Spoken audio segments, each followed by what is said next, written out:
할렐루야! 오늘도 예배로 하루를 시작하시는 모든 성도님들을 주님의 이름으로 환영하고 축복합니다.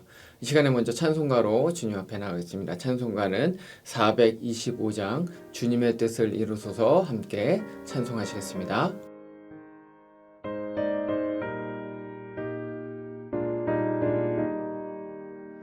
주님의 뜻을 이루소서. 고요한 중에 기다리니 지금과 같은 날 빚으소. 주님의 영성 만드소서. 주님의 뜻을 이루소서. 주님 발 앞에 엎드리니 나의 맘속을 살피시소. 눈보다 이게 하옵소서.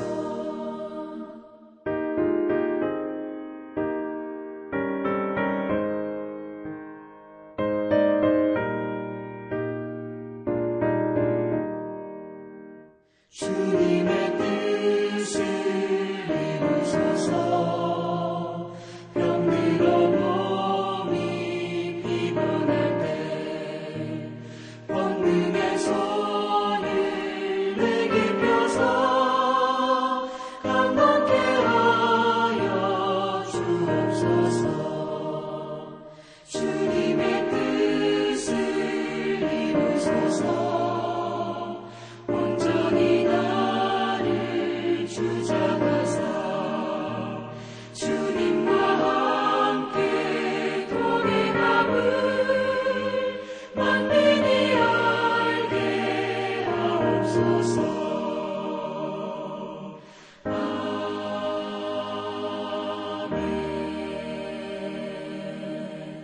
기도하시겠습니다. 여호와 하나님 아버지, 너무나도 감사합니다. 오늘도 하나님께서 우리에게 새로운 생명을 허락하여 주시고 이 생명을 가지고 또 귀한 하루를 살아가면서 여호와의 영광을 올려드릴 수 있게 해주신 것 너무나도 큰 감사를 드립니다. 주님, 그렇습니다. 주님께서 우리의 주인이시기에 우리는 오늘 하루를 또한 기쁘고 즐겁게 주님의 영광 안에서 그 영광스러운 빛 안에서 살아갈 수가 있습니다. 이것이 얼마나 놀라운 은혜요 축복입니까? 하나님, 오늘 하루를 살아갈 때도 우리가 주님의 백성답게 예수 그리스도의 제자답게 하나님 우리가 그렇게 살아가기를 소원합니다. 그래서 많은 성도님들 주님 앞에 나와 함께 말씀 나누며 찬양하며 예배로 하루를 시작합니다.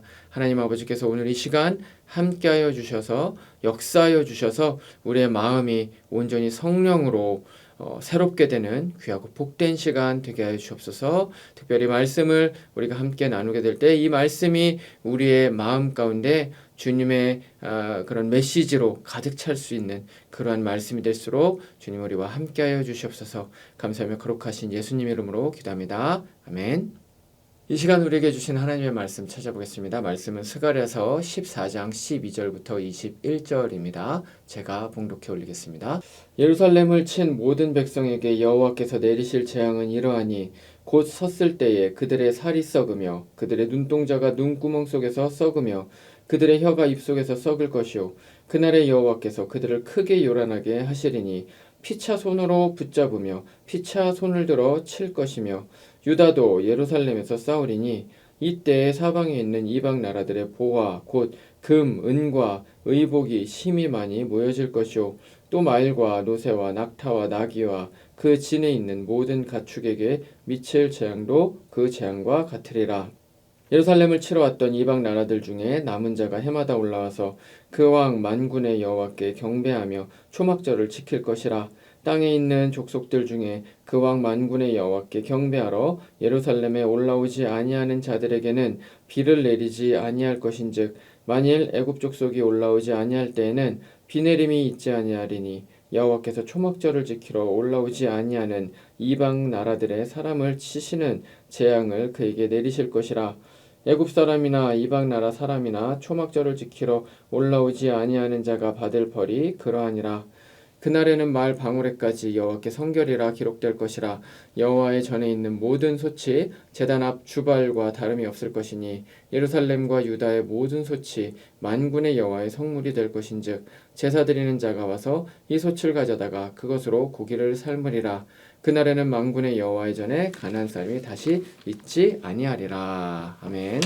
우리는 지금까지 스가랴서의 말씀을 묵상을 했습니다. 그리고 오늘은 그 이제 마지막 말씀을 우리가 함께 나누게 됩니다. 그래서 오늘의 이 마지막 말씀은 앞에 전개되었었던 스가랴서의 모든 말씀들을 정리를 하면서 이제 그것을 요약하는 그러한 말씀이라고 생각을 할 수 있을 것입니다.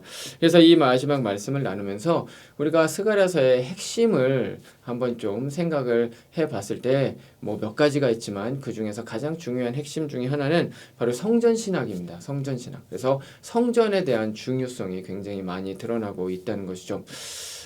근데 사실 그 비슷한 시기에 스가랴와 비슷한 시기에 활동을 했었던 또 다른 선지자가 한 명 있었는데 바로 학개 선지자였습니다. 근데 이 학개랑 스가랴 모두 다 동일하게 이 성전에 대한 이야기를 굉장히 많이 중심 주제로 하고 있죠. 그런데 그럼에도 불구하고 이 학개와 스가랴는 사실 좀 약간 그 스타일과 메시지가 다릅니다. 왜냐하면 학개는 성전 재건을 하다가 이스라엘 백성들이 우리가 앞에서 이야기를 많이 나눴던 것처럼 이 성전 재건을 하다가 이방 민족들에 의해서 이것이 계속 저지가 되면서 이제 성전 재건이 중단되게 되죠. 그래서 마음이 많이 열정이 식어지게 되는 바로 그러한 때에 학개 선지자는 뭔가 강변하면서 웅변적으로 얘기를 하면서 강력하게 너희들 다시 성전을 지어야 된다라는 이제 그러한 것이 어떤 중심적인 메시지였습니다. 근데 스가랴는 물론 직접적으로 이제 뭐 성전에 대한 이야기를 뭐 이제 하기는 하지만 그럼에도 불구하고 이 학개 선지자가 이야기를 하는 것처럼 막 강력하게 그것을 막 촉구하는 그런 어떤 웅변과 같은 그러한 느낌보다는 오히려 성전이 어떤 의미인지 그리고 이런 어떤 성전을 재건해야 되는 그런 이유, 목적에 대해서 이제 종말론적인 의미에서 그런 이야기를 하고 있는 것이죠. 특히 스가랴는 이 성전과 관련해서 이 묵시적인 우리가 뭐 앞에서 환상에 대해서도 8가지 환상을 보지 않았습니까? 그래서 그런 어떤 환상을 통해서 종말론적인 비전 속에서 메시아가 어떻게 오는지 에 대한 이제 그런 모습들이 굉장히 아주 섬세하게 잘 담겨 있는 것을 볼 수가 있습니다. 그래서 학개가 뭔가 강력한 웅변가의 스타일이었다면 스가랴는 뭔가 약간 차분하게 이것저것을 이제 설명을 해주는 학개보다는 이제 그런 좀 이미지가 이제 강한 것이죠. 그래서 우리가 스가랴를 통해서 이제 지금까지 하나님께서 여러 환상과 설교를 통해서 주시고자 하셨던 그런 이제 말씀들을 이제 지금까지 봤는데. 그래서 이런 관점으로 우리가 이제 마지막 마무리를 좀 말씀을 나눠 보려고 합니다. 우리가 앞에서 이제 봤었던 것 한 가지를 좀 리마인드를 해보자면요. 아주 중요한 그런 메시지가 무엇이었냐면 이스라엘이 죄악으로 인해서 하나님을 떠났었죠. 그렇기 때문에 하나님께서도 이제 이스라엘을 버렸었습니다. 근데 중요한 것은 무엇입니까? 하나님께서 이스라엘에게 돌아오셨다. 바로 그 회복의 메시지가 아주 중요한 메시지였죠. 이것은 무엇을 의미하냐면 이스라엘 민족은 비록 굉장히 패역한 족속이었음에도 불구하고 하나님께서는 언약을 파기하지 않으셨다는 것입니다. 비록 이스라엘 백성들은 언약을 파기하고 배교했지만 하나님께서는 여전히 그들을 하나님의 백성으로 삼겠다고 이야기를 하고 그 구속의 역사를 계속해서 중단하지 않고 이루어 가신다는 바로 그런 메시지를 보내주시고 계신 것이죠. 그것이 바로 하나님께서 돌아오셨다는 그런 의미였습니다. 이스라엘 백성들은 당연히 이 메시지를 듣고 굉장히 위로가 되었을 것입니다.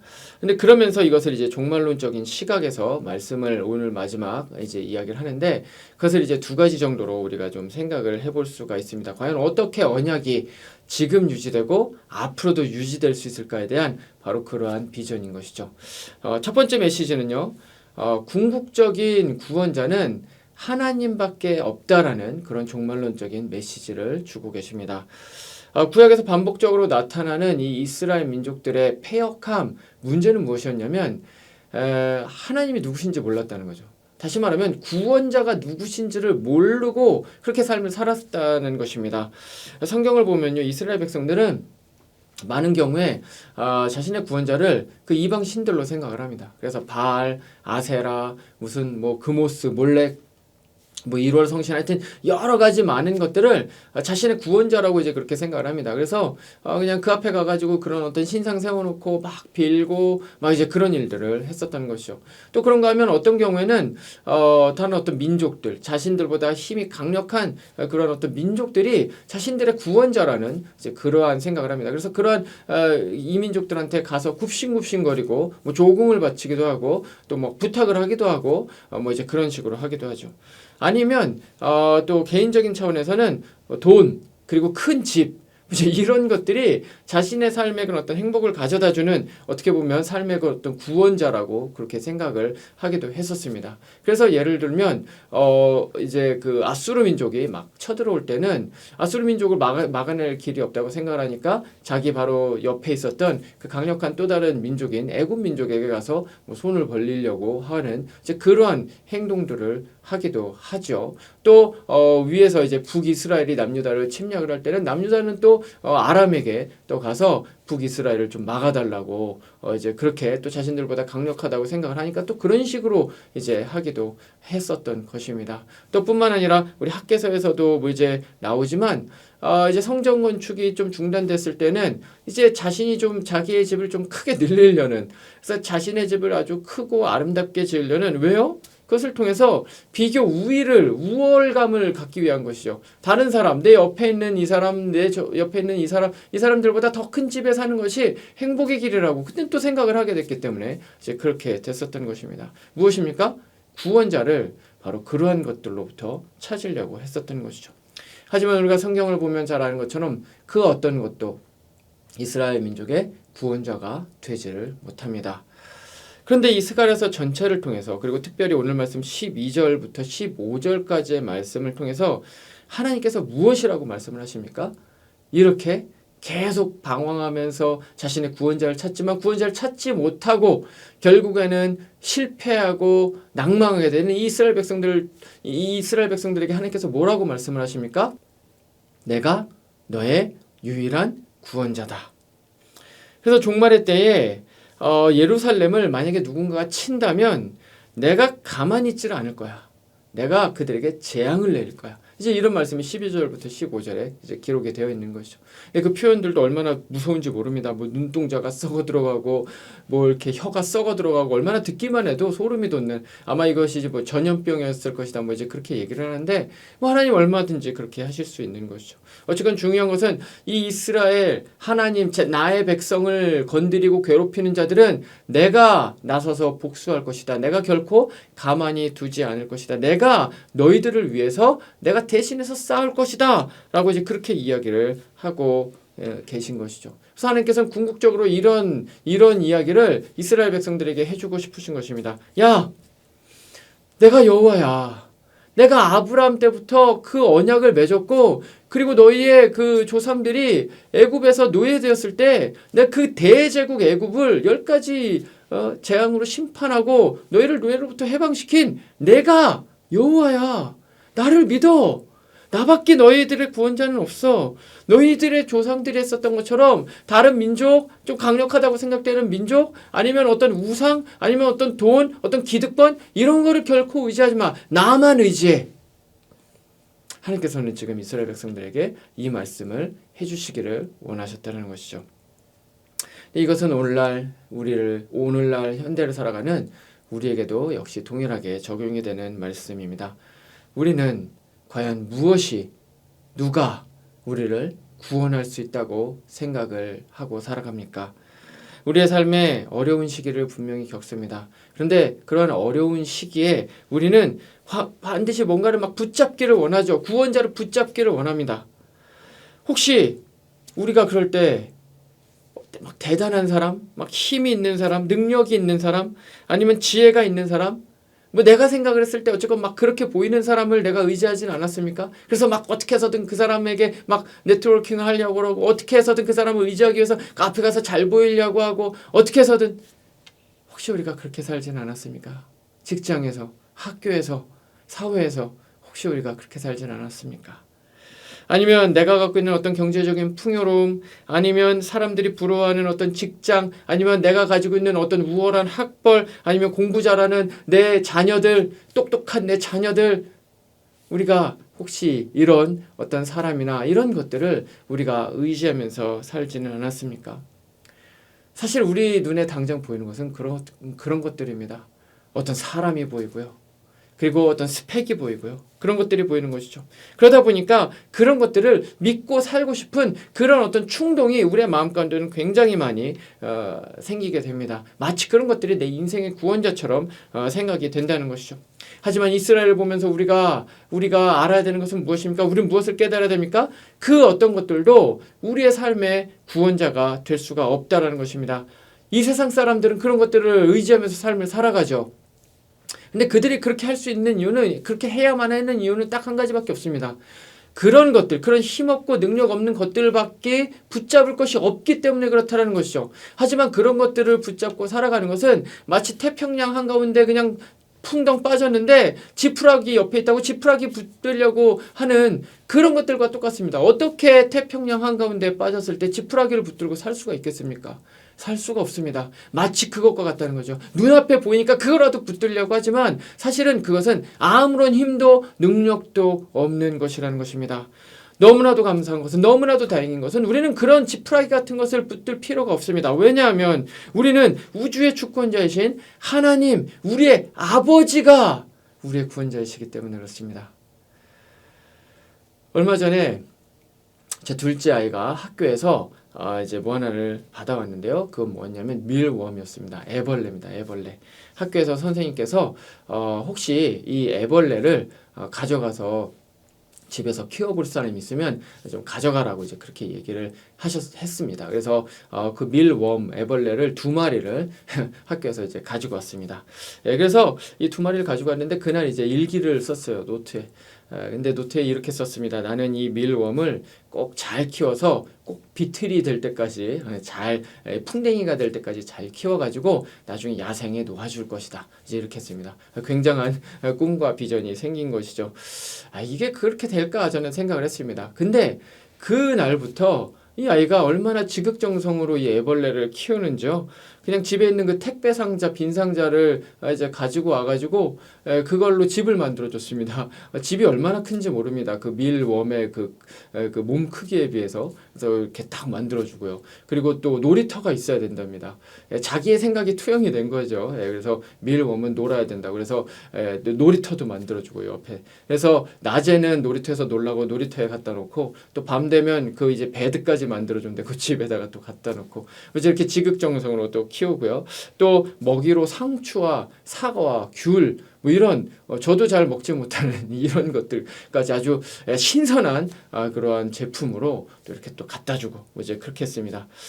그런데요, 놀라운 일이 일어났습니다. 뭐 정말 반신반의했는데 그랬더니 정말 며칠 전에 이게 이제 코쿤이 됐습니다. 번데기가 됐어요. 번데기가. 그래서 처음엔 죽었는 줄 알았습니다. 저는 본 적이 없으니까. 근데 이 사진을 정말 이렇게 구글링을 해서 보니까 이게 번데기 모습이더라고요. 그래서 번데기가 됐습니다. 그랬더니 이 아이가 또 이번에는 이제는 이런 집으로는 안 된다고. 왜냐면 이게 비틀이 되면 날아갈 수 있으니까 또 이제 이걸 사줘야 된다고. 곤충의 그 집을 사줘야 된다고 해서 아마존을 이제 자기가 스스로 검색을 해서 이제 집을 시켰습니다. 물론 돈은 제가 냈습니다. 어쨌거나 하여튼 이제 이런 식으로 이제 얼마나 지극정성을 해가지고 아마 조금 있으면 풍뎅이가 될 것 같은 이제 그런 생각입니다. 근데 제가 이 모습을 보면서 그런 생각을 했습니다. 아무 교제도 하지 못하지 않습니까? 뭐 애벌레가 말을 하는 것도 아니고요. 뭐 미소를 짓는 것도 아니고요. 근데 이 애벌레 한 마리도 사랑을 하게 되면 지극정성을 가지고 의지를 가지면 이렇게 정성스럽게 키우게 되는데 우리 하늘의 아버지는 우리를 창조하셨고 우리를 위해서 그 가장 귀한 독생자 아들을 주셨는데 우리를 얼마나 귀하게 여기지 않으실까? 우리를 얼마나 아름답게 보시지 않을까? 그런 생각을 해보게 되었습니다. 사랑하는 성도 여러분, 아버지께서 우리를 고아와 같이 내버려 두지 않겠다고 성경 전체에서 말씀을 하셨습니다. 그것이 바로 하나님께서 우리에게 주시는 러브레터입니다. 내가 너를 이렇게 사랑한다. 너는 결코 버려지지 않을 것이다. 나는 너와 언약을 맺었다. 너는 나의 언약의 아들이고 딸이다. 우리 하늘의 아버지께서 직접 창조하신 우리를 하나님께서는 결코 놓아버리지 않고 세상 끝날까지 지키실 것입니다. 왜냐하면 이것이 성경에 약속된 바이고 하나님께서는 성경에 나와 있는 모든 것을 100%, 100% 모두 다 지키시는 신실하신 분이시기 때문에 그렇습니다. 두 번째로 우리가 그래서 하나님께서는 우리에게 이제 요구하시는 것이 있는데 그것이 무엇이냐면 성전 중심의 삶을 살라는 것입니다. 오늘 말씀 16절부터 이제 그 말씀이 기록이 되어 있는데요. 하나님과 이스라엘을 대적하던 이제 모든 그러한 자들은 심판을 받는다고 이제 그렇게 얘기를 합니다. 왜냐하면 앞에서도 나온 것처럼 이제 하나님께서 대신 싸워주시고 대신 복수를 하기 때문에 그렇죠. 그런데 이제 그렇게 하고 남은 이방인들은 뭘 하냐? 하나님께로 올라와 성전으로 올라와서 하나님을 경배한다고 이제 그렇게 얘기를 합니다. 이거는 종말론적인 비전입니다. 그래서 마지막 때에는 하나님께서 그러니까 모든 그런 만 백성이 하나님을 알게 될 것이라는 것이죠. 그리고 이 마지막 때에 그들은 모두 다 하나님을 경외하게 될 것이라는 이제 그러한 비전인 것입니다. 하나님께서 이 세상 모든 자들에게 다 알려지게 될 것이고 물이 바다를 덮음과 같이 그러한 여호와를 아는 그러한 경배의 소리가 만방에 울려 퍼지게 될 것이라는 것입니다. 그날은 반드시 올 것입니다. 왜냐하면 성경은 거짓말하지 않기 때문에 그렇습니다. 이스라엘의 성전을 빨리 지으라고 한 바로 그러한 이야기는 사실은 이런 문맥에서 이해를 해볼 필요가 있습니다. 성전은 이스라엘 백성들에게 단순한 어떤 빌딩이 아니었습니다. 단순한 어떤 건물이 아니었습니다. 성전은요, 이 땅에서 하나님을 만나는 장소였습니다. 성전은 하나님의 임재가 임하는 장소였고요. 성전은 하나님의 축복이 임하는 장소였습니다. 성전은 그냥 단순히 그냥 종교 의식을 하는 그러한 곳이 아니라 당시 이스라엘 백성들에게는 자신들의 정체성의 뿌리의 근간이 되는 그러한 것이었습니다. 그래서 성전은 굉장히 큰 의미가 이스라엘 백성들에게 있었다는 것이죠. 그렇기 때문에 성전을 다시 지으라는 이야기는 야 니들 빨리 성전 짓고 나한테 제사 드려 이런 의미가 아니었습니다. 원래 진정한 의미는 무엇입니까? 하나님 중심의 삶을 살라라는 것이었죠. 그것이 바로 성전을 이스라엘 백성들이 중단하지 말고 빨리 다시 재건을 해야 됐었던 이유였습니다. 이 말씀은 오늘날 우리에게도 동일하게 적용이 됩니다. 예수님께서 오신 이후로 이미 종말의 시기는 시작이 되었습니다. 그렇다면 이 당시 구역에 있었던 성전의 의미는 오늘날 어떻게 바뀔 수가 있을까요? 이렇게 생각을 할 수가 있습니다. 이스라엘 성전은 오늘날에는 존재하지 않습니다. 그리고 존재할 필요도 없습니다. 왜냐하면 얼마 전에 우리가 고난주간과 또 부활주의를 통해서 우리가 말씀을 함께 나눴었던 것처럼 예수님께서는 죽으시고 부활하시고 승천하셔서 오순절 마가의 다락방에 성령을 내려주심으로써 성령이 이제는 편만하게 이 땅 가운데서 활동을 하게 되었습니다. 가장 중요한 것은 무엇이냐? 구약 성경에 있는 백성들, 이스라엘 백성들과 다른 것은 이제는 예수 그리스도를 믿는 모든 사람들이 마음 안에 바로 성령이 내주하시게 된다는 것이죠. 구약 성경에는 아주 특별한 사람들만 그런 일이 일어났습니다. 기름 부음을 받는 왕, 제사장, 선지자 이런 사람들에게만 특별히 그런 일들이 그것도 한시적으로 일어났었습니다. 하지만 이제는 예수를 믿는 모든 백성들에게 그분의 자녀인 모든 백성들에게 성령이 직접 계시는 거예요. 그렇기 때문에 이제 성전은 무엇입니까? 건물이 아니라는 거예요. 교회 건물이 아니라는 거예요. 뭡니까? 바로 우리 자신. 우리 자신. 왜냐하면 성령 하나님이 우리 안에 거하기 때문에. 그렇기 때문에 우리 자체가 성전이 된 것입니다. 그렇기 때문에 구약 성경, 신약 성경에 나타나는 모든 백성들에게 하나님의 백성들에게 하나님께서 원하시는 바는 바로 성전 중심의 삶을 살라는 바로 그 의미는 뭐냐면 하나님 중심의 삶을 살라는 것이죠. 우리 역시도 마찬가지인 것입니다. 특별히 오늘 말씀 20절 말씀을 보면요. 그날에는 말 방울에까지 이 성결이라고 기록될 것이라고 그렇게 쓰여져 있습니다. 이것이 하나님의 나라는 거룩한 나라라는 것을 이야기를 해 주는 것이죠. 그리스도인은 성령이 내주하시기 때문에 우리는 이제 하나님의 자녀답게 삶을 살아갈 수가 있습니다. 하지만 또 동시에 이 세상은 여전히 죄악으로 가득 차 있고요. 우리 안에도 여전히 죄악의 찌꺼기가 있습니다. 그렇기 때문에 사도 바울이 말을 하는 것처럼 우리는 성령의 소욕과 또 육신의 소욕이 계속해서 충돌하면서 싸우는 그러한 긴장감 속에서 삶을 살아가게 된다는 것이죠. 그렇기 때문에 세속적 세계관이 계속해서 침투합니다. 우리는 이것과 싸워야 되는 것이죠. 마치 바이러스가 들어올 때 우리 몸속에 있는 그런 어떤 백혈구들이 막 싸우면서 몸을 지켜내는 것과 마찬가지로 우리의 영적인 차원에서도 그런 바이러스 같은 것들, 세속적인, 비성경적인 그런 악한 그런 어떤 이 세대의 그런 어떤 세계관들이 들어왔을 때 우리는 그것을 본받지 말고 그것과 성령의 의지에서 싸움을 싸워야 된다는 것입니다. 이것이 바로 성화의 과정인데요. 이 성화의 과정에서 중요한 것이 있습니다. 거기에는 우리의 의지와 노력이 필요하다는 것이죠. 그래서 사도 바울은 고린도전서 9장 27절에 나는 나를 쳐서 복종하게 한다라고 이야기를 합니다. 왜냐하면 사도 바울조차도 항상 싸워야 됐었던 그런 사람이었기 때문에 그런 것이죠. 사도 바울이 그렇게 이야기를 한다면 우리는 더 말할 것도 없죠. 또 히브리서 기자 역시 또 히브리서 12장 4절에서 우리가 죄와 피 흘리기까지 싸워야 된다라고 이야기를 합니다. 우리는 전투하는 존재입니다. 교회는 전투하는 공동체고요. 죄와 싸우고 세속적인 것들과 싸우는 그러한 공동체라는 것입니다. 이 말은 무엇을 의미합니까?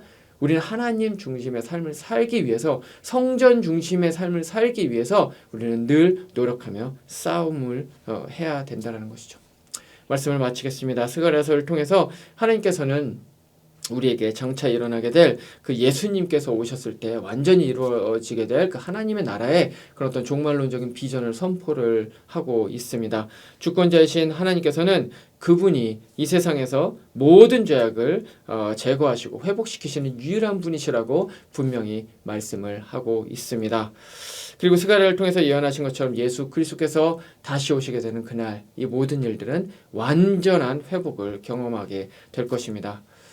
예수님께서 다시 오시는 그날은 이제 오늘 말씀에도 나오고 14장에 특별히 그날 이제 많이 나오는데 그게 사실은 주의 날입니다. 로즈데이라고 이야기를 하죠. 그날은 심판의 날입니다. 그런데 동시에 그리스도인들에게는 그분의 자녀들에게는 또 구원의 날이기도 합니다. 근데 우리에게 남겨져 있는 과제가 있습니다. 무엇이냐면 바로 그날 주의 날을 기억하면서 사모하면서 준비해야 된다는 거죠. 더 거룩한 성결한 주님의 그 예수 그리스도의 신부로 우리는 날마다 변화되어 가야 하는 것입니다. 오늘 하루 살아갈 때도 바로 그런 삶을 살아가실 수 있기를 말씀으로 축원드립니다. 기도하시겠습니다. 여호와 하나님 아버지 너무나도 감사합니다. 오늘의 말씀을 통해서 우리에게 너무나도 귀하고 복된 말씀 주심에 큰 감사를 드립니다. 주님 그렇습니다. 주님은 다시 오시게 될 것입니다. 오늘 말씀 스가랴 말씀에서 나온 것처럼 하나님 아버지께서는 우리를 위해서 구원하시고 또 싸워주시는 그런 분이십니다. 그러하기에 우리는 주님 오실 그날을 예비하며 준비하며 살아가기를 소원합니다. 주님만 의지하기를 원합니다. 내 주변에 있는 내 눈에 보인다고 해서 정말 그런 것들을 우리가 의지하지 않고 오직 우리의 구원자는 하나님이시라는 사실을 잊지 않기를 소원합니다. 또한 온전히 그날을 우리가 준비하며 대비하며 성전 중심의 삶, 하나님 중심의 삶을 살기를 소원합니다. 오늘 하루를 살아갈 때에도 우리가 부딪히는 모든 일들 가운데 모든 사람들과의 관계 가운데 생각 가운데 모든 것 가운데에 온전히 하나님 중심의 삶을 살아가는 우리가 되게 하여 주시옵소서. 감사합니다. 거룩하신 우리 주 예수님 이름으로 기도합니다. 아멘. 이제 개인의 기도 제목으로 기도하시겠습니다.